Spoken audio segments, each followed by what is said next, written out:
Thank you for coming to Place Scrutiny Committee this Tuesday, 27th of February. So for the webcasting purposes, I am Councillor Helen Kane and I will be the chairman tonight. To my right is Vice Chairman, Councillor Joseph Parsons. To my left is James Warwick, EFTC officer, director. We have officers with us today that will help us going through the different reports. And I will start straight away with the webcast introduction. I would like to remind everyone present that this meeting will be recorded to the internet or filmed and will be capable of repeated viewing or another use by such third parties. Therefore, by entering the council chamber and using the sitting area, you are consenting to being filmed and to the possible use of those images and sound recordings for webcasting and or training purposes. Apologies for absence. I've received apologies from absence for Councillor Lyon and Councillor Bassett. Thank you. Any substitute members? Councillor Stocker for Councillor Lyon. Thank you. Any declarations of interest? Okay. Notes of previous meeting, pages 3 to 7. Members, can we agree that the notes of the last meeting that held on the 19th of September was a true picture of the meeting? Thank you. Right, item 6, work programme, pages 8 to 9. Right, I've got with me here our work programme. A bit of disappointment really that we didn't have the opportunity to touch on the planning, development, management and planning enforcement. And that is because we still don't have the planning advisory service of the BAS review. But I would like to suggest that we get, we continue that for the next year, perhaps in the programme. What do members think about that? Yeah, it's an item that it is very, very important.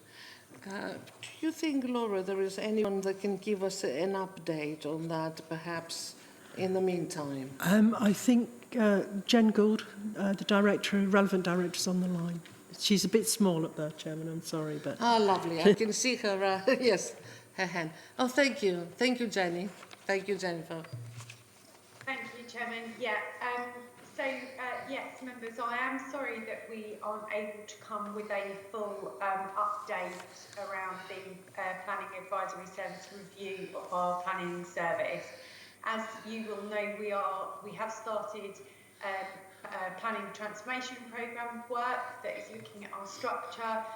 It's looking at the structure.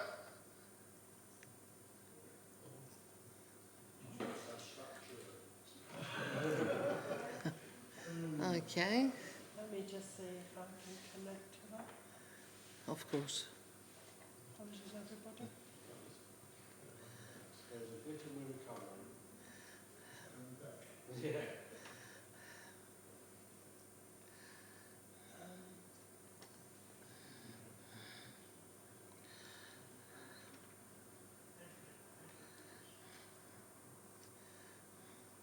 I'll see if I can do it.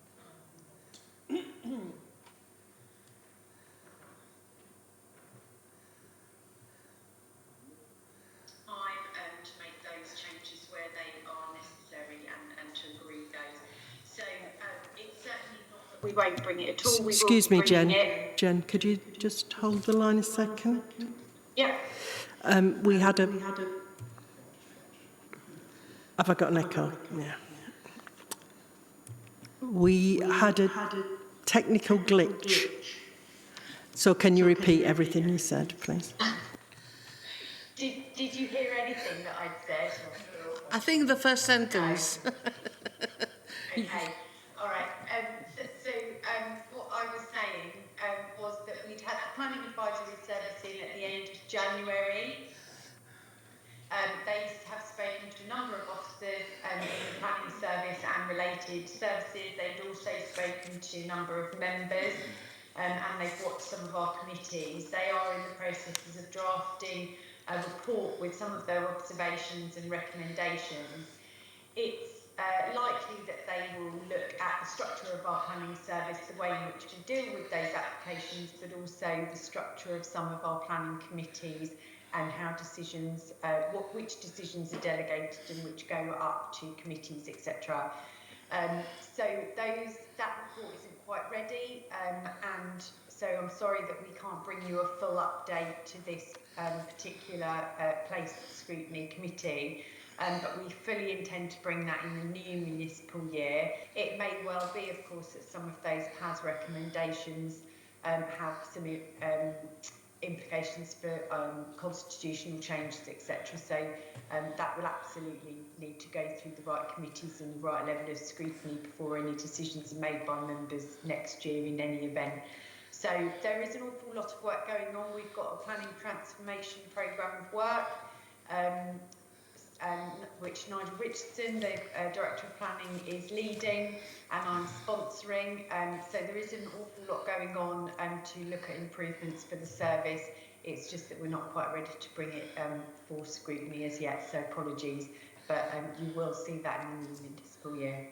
Yes, I'm happy to take any questions if anybody has any, Chair. Yeah, I suggested that we continue that as an item in for the next municipal year in one of the scrutiny committees. Yeah? I don't know if she's heard me. I'm sorry, we can't hear the chamber. No, we can't. I was just saying that. That's all right. Any questions, members? We've got a substitute here. We have Councillor Williamson that he could actually answer. We've got you back, Chairman. I can hear you now. Did you have a question? No, I just said that I suggested that this will actually be in the programme for the next municipal year for the right, committee, of course. Just very briefly, Please do. Jen's put it absolutely perfectly. That is exactly where we are. Yes. Thank you. Right. The other item is that it had to be postponed, but we've got it in our agenda, so it's the Epping Leisure Centre, which we will catch up later. And the Digital Innovation Zone, perhaps that can actually be continue to the next year as well, because we are not going to so now anything else? This is our last meeting of the year, so really we can't have any other suggestions for our next meeting, I'm afraid. So we will progress with our agenda. Okay. So, waste programme update, pages 10 to 12. And could we have James Warwick, please, to take this with us? Thank you, Chair. The report is to note the update on the delivery of the waste programme. So it's to provide an update on how we're progressing. As people are aware, the current waste collection contract with Biffa finishes in November 2024. So in order to ensure that we maintain our statutory duty to provide a multi-stream waste collection service, we've developed 3 work streams. Work stream 1 is the creation of a LATCO. This option's been identified and approved by Cabinet, and this will be ready for operation from the 4th of November. So the creation of the waste company, wholly owned by EFDC, has now got a name. There's an interim managing director in place. There's a whole host of thematic working groups working under this work stream to ensure that the project stays on track and is delivered and implemented successfully and on time. So such thematic working groups include operations, legal and governance, suppliers and procurement, ICT, insurance, people, support services, communications. We've got some external support as well. OPS Limited are providing some project management support and external advice, as are Anthony Collins solicitors providing legal and governance, and in the process of setting up the actual waste company. So the waste company has been registered with Companies House. We're in the process of determining the board of directors and setting up bank accounts and working through the contract and specification. The specification is pretty much based on the specification we've got at the moment, and everything around that is progressing really well. The TUPE process has started with BIFA and progressing, and there's continued dialogue with BIFA over the TUPE information. With Workstream 2 focuses on the mobilisation of the new operational hub, which was approved for planning permission on the 13th of February. We've entered into a PCSA with a construction company, and we've had a number of design and value engineering workshops to determine the final construction costs for this. Stantec have been appointed as employer's agent and contract administration role, and they're helping with that, determining the final design and construction costs to ensure that not only we get value for money, but we get and end up with an operational hub that's fit for purpose and what we need. The final workstream 3, is the procurement of the new waste fleet,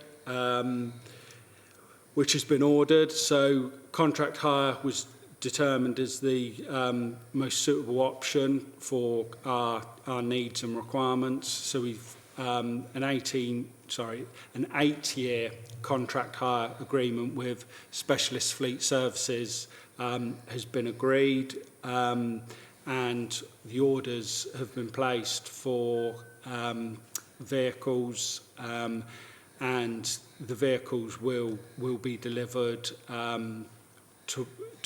we will start getting the first delivery of those vehicles in October, ready to go live with service delivery in November. Happy to take any questions. Well, thank you, James. Thank you very much. Of course, the recommendation is to note the update at this precise moment. Just one question, well, an observation really, that will continue to be in the scrutiny, isn't it, as it is a progress, I take it. Yeah, it will. So the project's reported on a quarterly basis as part of overview and scrutiny as one of the major corporate projects, but as we progress, we'd be happy to continue to bring the progress to a scrutiny committee. Yeah. Members, any questions at this moment? No? Okay, well, if we don't, then we can continue to item 8, New Epping Leisure Centre project update, pages 13 to 16. And this one, guess what? Who's going to tell us about this one? Amelia. Thank you, Chair.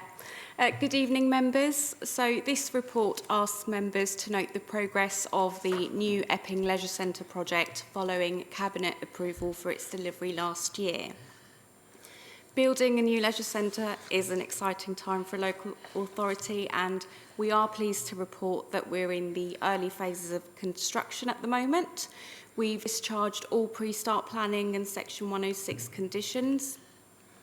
Our contractor, Pelican, are on site and have completed the majority of their site establishment, all the site investigation works and site clearance as well, and they're now working on excavating the pool area and the piling works.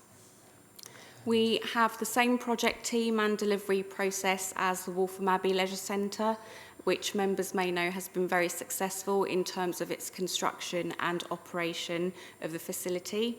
The contractor Pelican is a considerate contractor, which means that they are committed to working and operating more responsibly and minimise disruption as much as possible.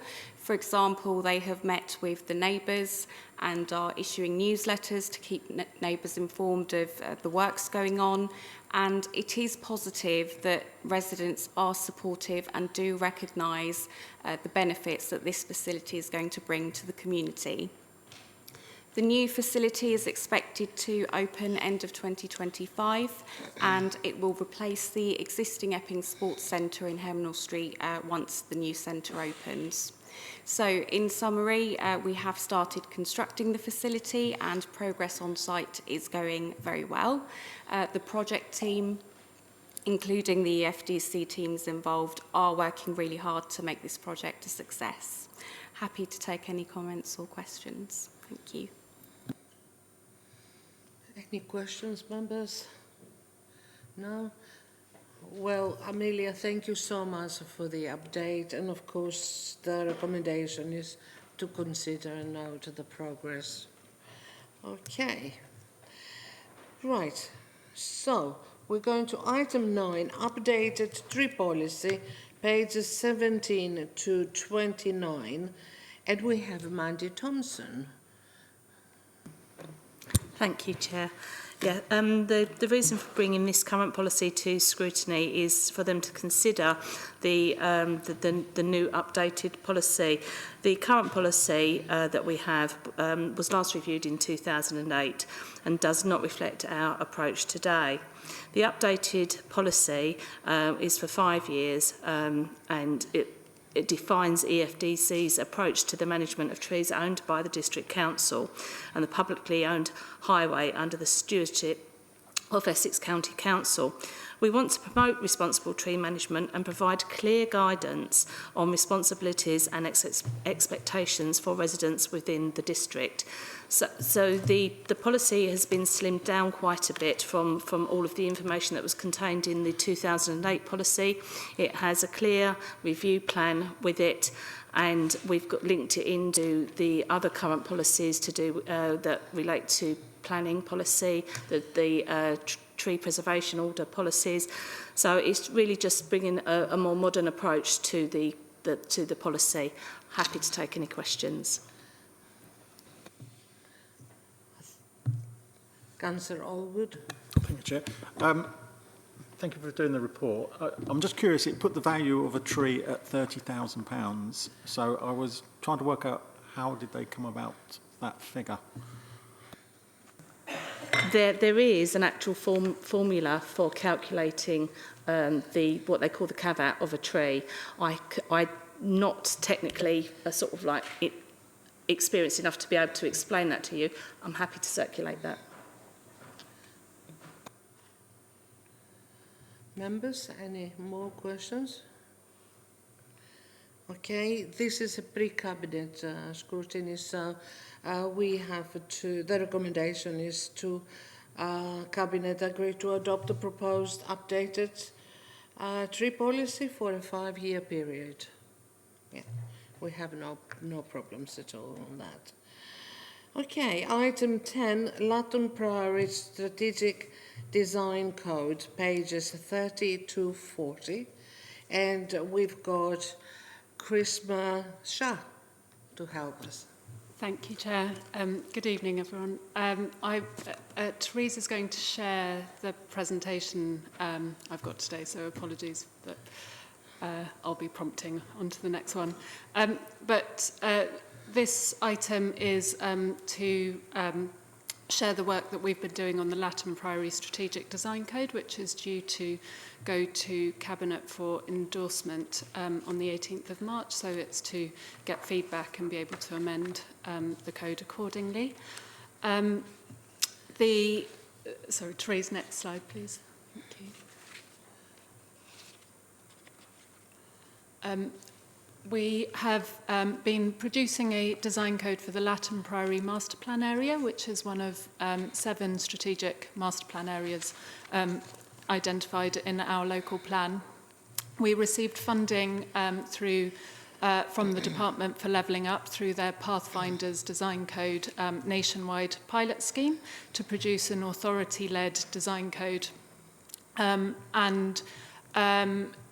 We have been producing that predominantly in-house with specialist input as required, and that looks to embed the aims of the district and the Garden Town and a context-led vision into the development framework. We have worked closely with Garden Town partners and also the site promoters in producing the design code, and it has also been through the Garden Town Quality Review Panel. We saw this as a real opportunity to look to embed and build on our local plan design policy and also through an exemplary code and an exemplary process to also be able to positively influence other strategic master plans that will come forward within the district. Therese, next slide, please. So just in terms of where this design code sits in the planning process, the Latin Priory is one of 3 garden towns either within the district or partly within the district. Broadly, the allocation is for a minimum of 1,050 homes, a new local centre, 2 new schools, facilities and including early years provision and healthcare, and it is connected, as you can see in that diagram, into Harlow and the other Garden Town master plan sites through a network of sustainable transport corridors. The site promoter produced a strategic master plan framework for the site, which was endorsed in July 2023. This set out broad principles for the master plan, so principles around access and key routes and landscape character areas. And the strategic design code builds on those spatial principles and sort of elaborates on those and ensures that they meet design policy. So once the strategic design code is endorsed, it will sit alongside that SMF and form material planning weight in the consideration of future planning applications on the site. And so this diagram to the left just shows how we anticipate that planning process to come forward. We expect that there will be an outline planning application submitted shortly, and then that will be followed by reserve matters applications, possibly for different parcels of the site. So the design code has this role in coordinating design across the site along with the strategic master plan framework. Therese, if we could move to the next slide. Thank you. The design code is structured around some key design ambitions for the site, which come from policy, but also from previous resident feedback, and also is intended to be site-specific.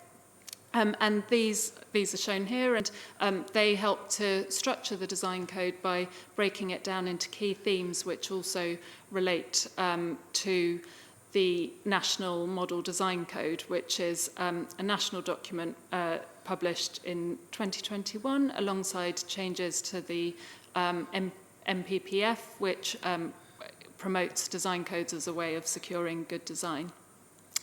If we can move to the next slide. And so those design ambitions lead to the themes that structure the design codes. So these are context, use, nature, movement, public space, built form, identity and resources. These are quite strategic and high-level themes, and it is anticipated that there could be more detailed design coding at a future stage. But the intention is really that whilst the strategic items are coded for, it does still allow scope and flexibility for creativity and innovation at future stages. If we could move to the next slide, please. Thank you. So the design code is intended to be clear and easy to use, and so each theme is structured in the same way. It starts off with the design ambition and certain strategies for achieving that.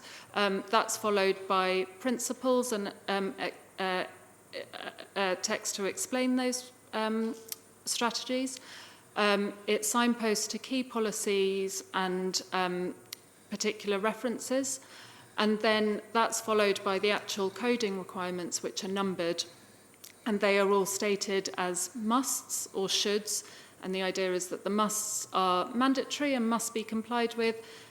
With the shoulds, if there's any deviation from those shoulds, then it needs to be shown that the alternative meets the objectives better than what is stated in the code. And then these requirements are illustrated on site-wide diagrams that show how these requirements could be brought forward. If we can move to the next slide, please. Thank you. So on the nature section, it is really focusing on how to bring forward green infrastructure in a holistic way that responds to site topography, but is also tied in with ecology, biodiversity, and SUDs.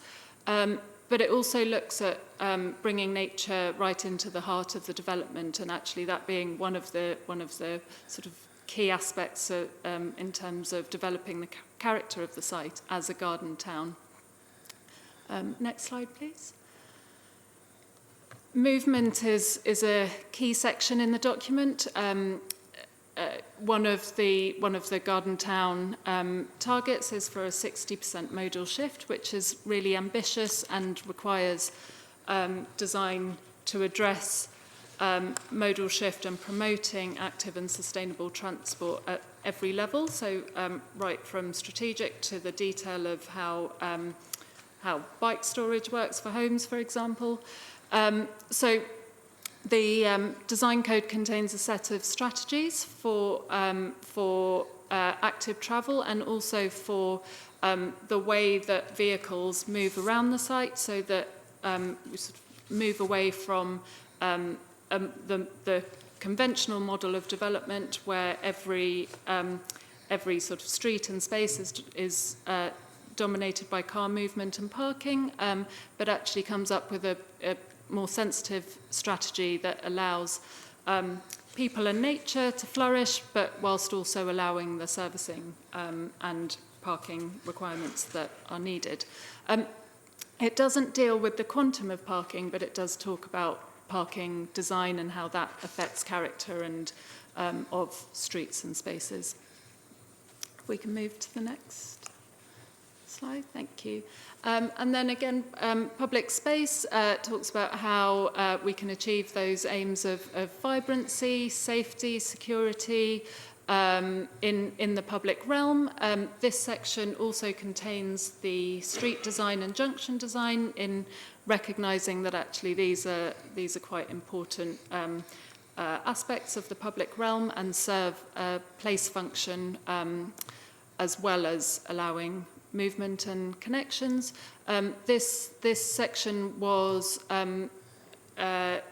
heavily influenced by workshops that we had with local school children and a session with older people that we had in order to make sure that those underrepresented voices were heard and that these public spaces are inclusive for all.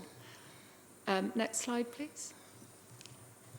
And then the built form section, it looks at block sizes, it looks at how to ensure that the built form responds to topography, but also ensuring that wayfinding, legibility, and the promotion of active travel and vibrant streets is built in. So it doesn't directly deal with the architecture, but it does look at rules around, for example, how corners are addressed or continuity of built form and building lines. So it sets out those parameters, which then allows for variation in the built form that comes forward in proposals. Next slide, please.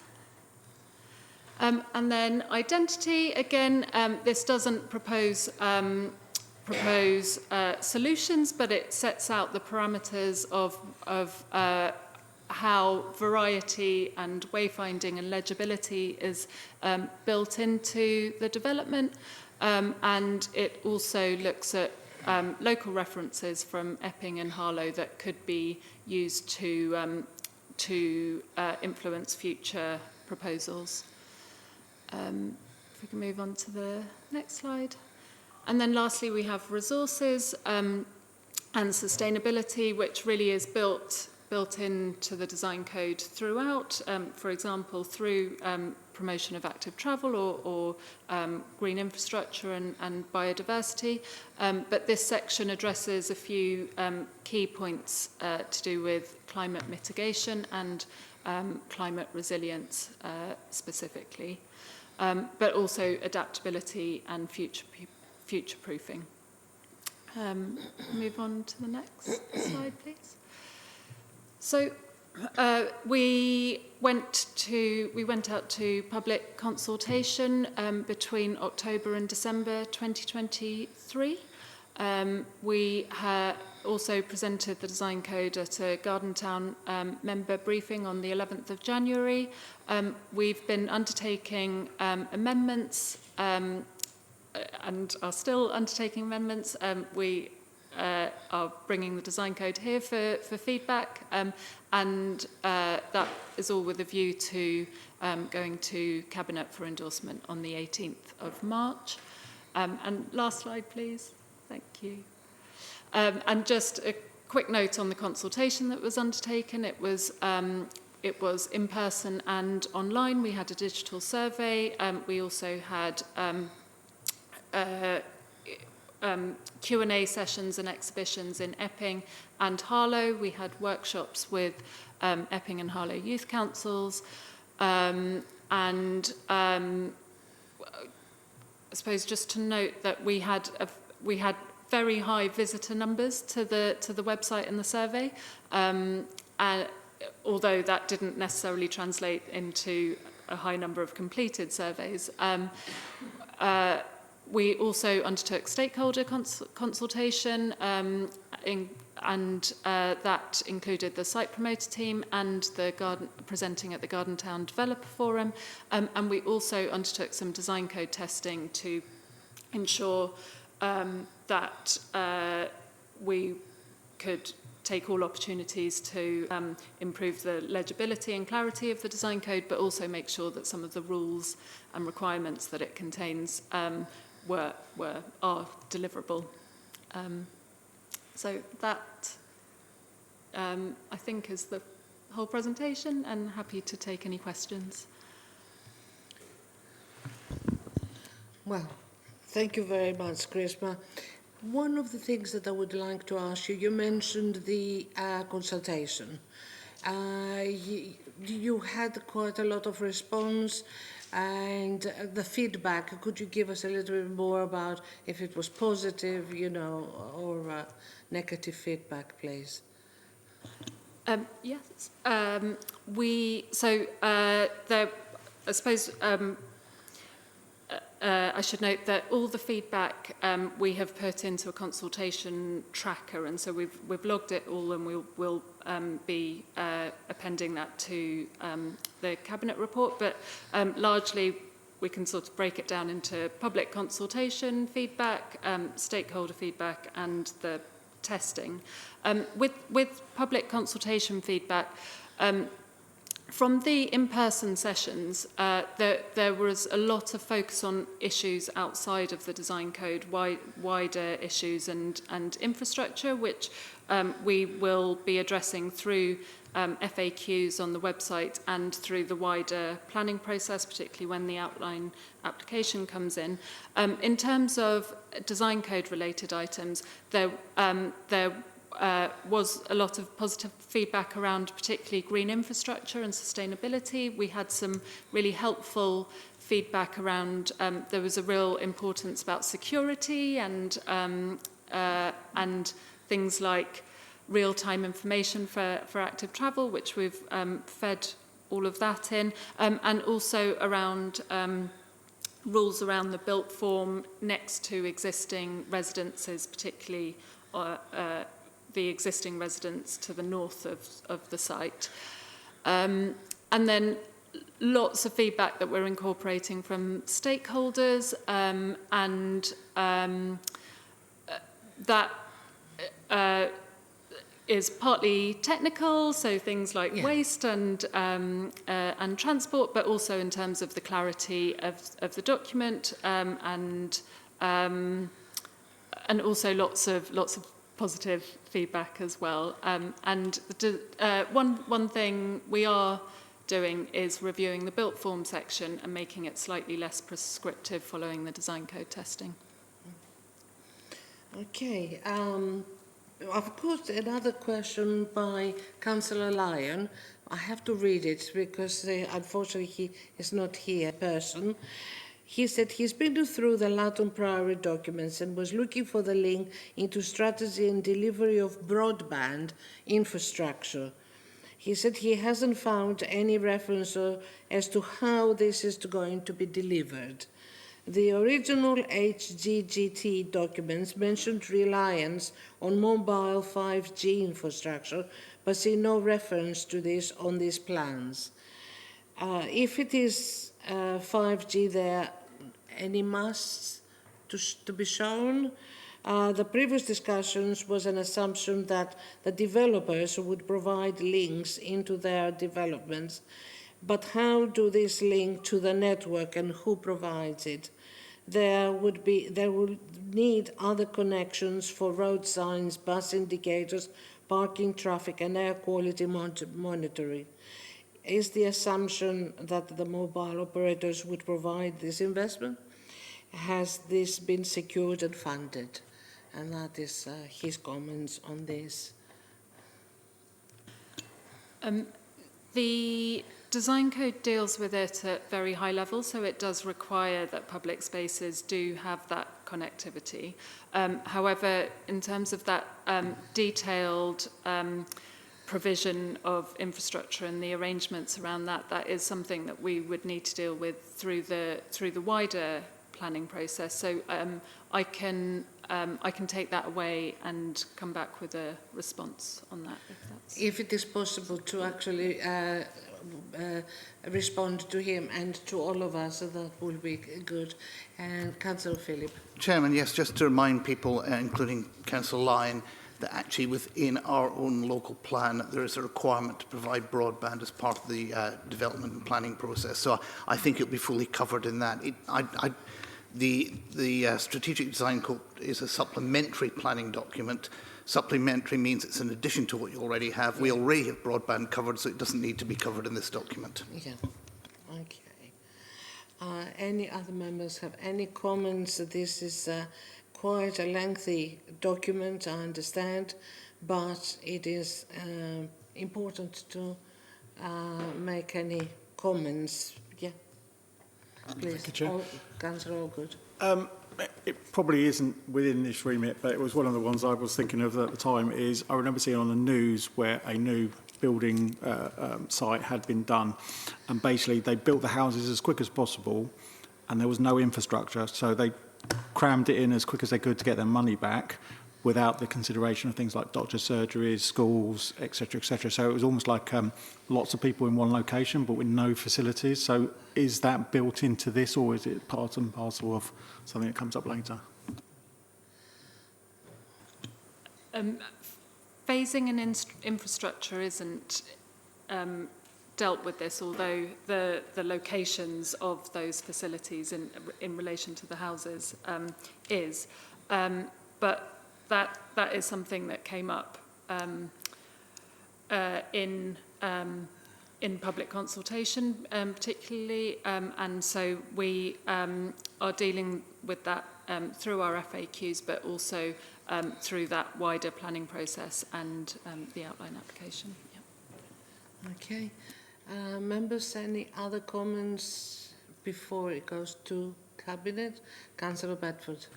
Thank you. Yeah, with regards to the last question, I think it's important to remember there's been an awful lot of background work that's gone on, including the development of the new hospital, which is part of the major infrastructure process that's going ahead. So there's about £440 million of investment from government in the new hospital. There has been consultation in the background as well with regards to doctor surgeries, and I'm sure that all that sort of stuff is on the background of the infrastructure is there, and that's why we've gone through this extensive consultation programme to find out and highlight what we missed, and those bits have been highlighted as the officer has already said. So those bits will be picked up as we go forward, and we've got to remember this isn't one development, this is a number of developments that come together as a collaborative project over like 7 different areas, all close together, but it covers 5 different authorities, so we're all working together. So I don't think we're going to miss the infrastructure bit, hopefully. Right. Any other comments, questions? No. Okay, so on page 31 we have recommendations, 3 recommendations. We agree to the recommendations on page 31 to go to Cabinet? Yeah. Okay, well, thank you very, very much to the officers and to everybody who is here. Item 11 is dates of future meetings, but as I said in the beginning, this is our last meeting of this municipal year. Thank everybody for being such a support, especially Laura and everybody who worked throughout the year. And of course, you know, just to say goodbye for this meeting, and good night.